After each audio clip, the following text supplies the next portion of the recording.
কে মাননীয় স্পিকার, আপনাকে ধন্যবাদ। সাথে সাথে আমি ধন্যবাদ এবং কৃতজ্ঞতা জানাচ্ছি আমাদের সংসদ নেতা মাননীয় প্রধানমন্ত্রী, যিনি আমাকে চতুর্থবারের মতো সংসদে আসার সুযোগ দিয়েছেন।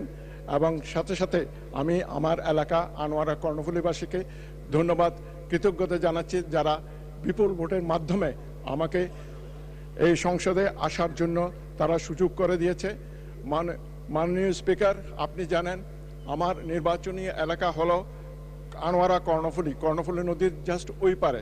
এটা অত্যন্ত একটা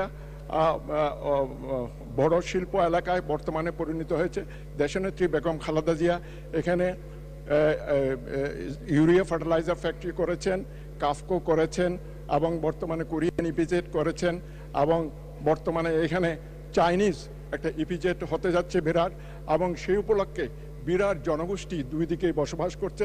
এবং কর্ণফুলী নদীর যে ব্রিজটা বর্তমান, এটা আমাদের দেশনেত্রী বেগম খালেদা জিয়া কোনো কুয়েত ফান্ডে নিজে গিয়ে এনে এই ব্রিজটা স্থাপিত করেছিলেন।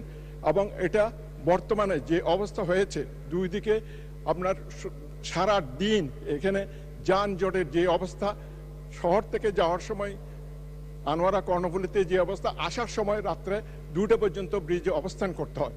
এটা নিয়ে আমি আমাদের গত 5 তারিখ একটা চট্টগ্রামে আইন শৃঙ্খলা মিটিংয়ে বক্তব্য রেখেছিলাম।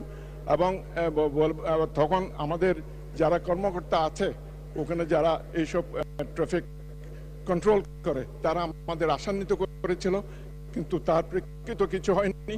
নির্বাচনের সময় আমরা অসম্ভব এটা নিয়ে জ্বালাতন ভোগ করেছি।